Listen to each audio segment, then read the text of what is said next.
Hello cuties, আসসালামু আলাইকুম। তোমরা সবাই কেমন আছো? তো আজকে আমি তোমাদের সাথে শেয়ার করবো আমার হেয়ার ওয়াশ রুটিন। আমি কিভাবে আমার হেয়ার ওয়াশ করি। তো ফার্স্টে এখানে আমি আমার DIY তেলটা নিয়ে নিয়েছি। এটা কোকোনাট অয়েল দিয়ে বানানো হয়েছে। তো শীতের জন্য এটা জমে গিয়েছে, তো 30 সেকেন্ডের জন্য ওভেনে দিয়ে দিয়েছি। তো এটা এখন গলে গিয়েছে। এখন আমি ভালোভাবে আমার চুলটাকে ডিট্যাঙ্গল করব। ডিট্যাঙ্গল না করে আমি কখনোই চুলে তেল দিই না।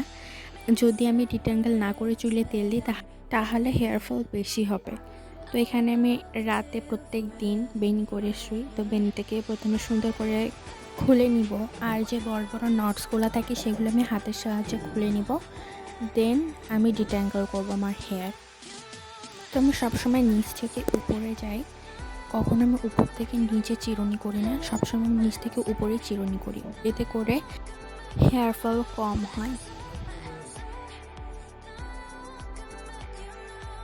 তো তোমরা দেখো, শুধু একটা চুলই উঠেছে, যেটা তোমরা দেখতে পাচ্ছ না হয়তো।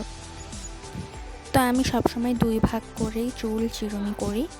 এখন আমি এই সাইডটাও চিরুনি করে নিলাম ঠিক আগের মতো করে।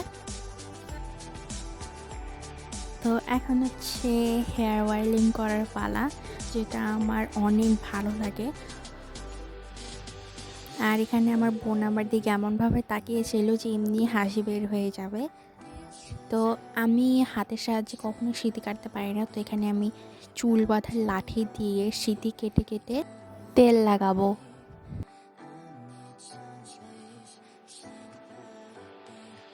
তো এইভাবেই আমি পুরো মাথায় সিঁথি কেটে কেটে তেল দিব।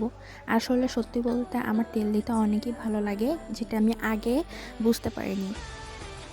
আগে আমি চুলে তেল দিতে একটুও পছন্দ করতাম না, শুধু 3-4 দিন পর পর হেয়ার ওয়াশ করতাম। তো চুলগুলো আমার অনেক খারাপ হয়ে গিয়েছিল, কিন্তু এখন রেগুলারলি অয়েলিং করার পর আমার চুলগুলো অনেক ভালো হয়ে গিয়েছে, অনেক ঠিক হয়েছে।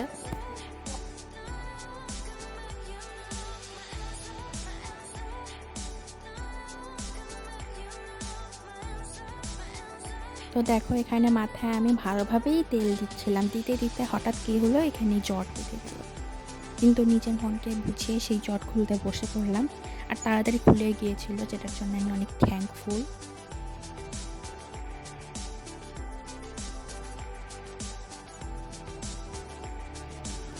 তো পুরো মাথায় তো তেল দেওয়া হয়ে গেল, কিন্তু পিছনে এখনও বাকি আছে। তো পিছনেও ঠিক এভাবে আমি সিঁথি কাটবো, সিঁথি কেটে কেটে তেল দিব।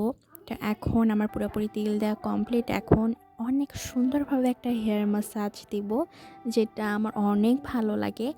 আর বিশেষ করে আমি সামনে একটু বেশি ম্যাসাজ করি, সেই জন্য আমার সামনে অনেক বেবি হেয়ারও বের হয়েছে, যেটা আমার অনেক কিউট লাগে। আগে এগুলো ছোট ছিল, এখন ধীরে ধীরে অনেক বড়ই হয়ে গেছে, আবার নতুন নতুন অনেকগুলো বেরও হয়েছে।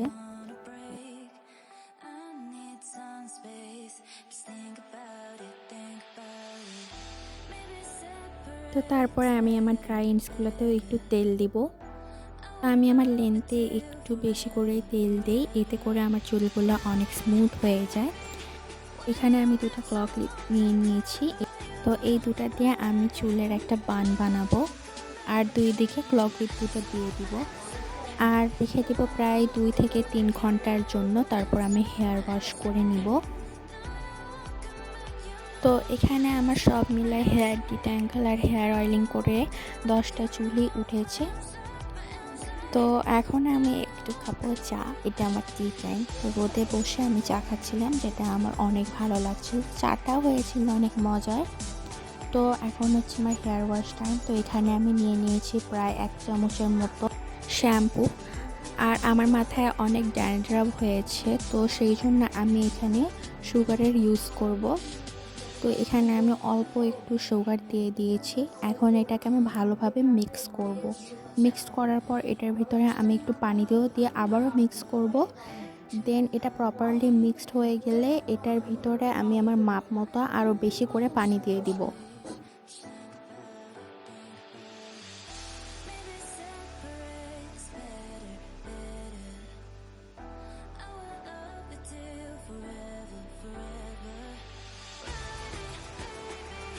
তো তো এখন হচ্ছে আমার শাওয়ার টাইম, তো আমি শাওয়ার নিয়ে চলে এসেছি আর আমার হেয়ার ওয়াশও প্রপারলি হয়ে গিয়েছে। আর এখানে আমি একটা কটনের ভেল নিয়েছি, এটা দিয়ে আমি আমার চুলটাকে প্রায় 15 থেকে 20 মিনিটের মতো বেঁধে রেখে দিই। আর 15-20 মিনিট পর আমি চুলটাকে সুন্দরভাবে মুছে নেই।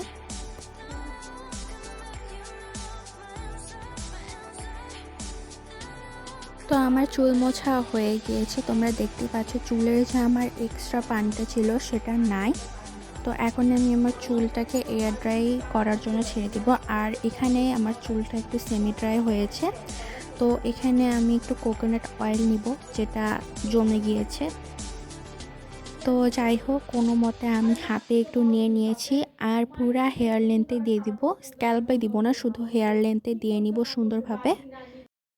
আর এই টাইমটাতে আমার চুলে একটু অয়েল দিলে আমি যখন আমার হেয়ারটাকে ডিট্যাঙ্গেল করি তখন ইজিলি ডিট্যাঙ্গেল হয়ে যায় আর চুলটা অনেক স্মুথ, শাইনি, সিল্কি হয়ে থাকে।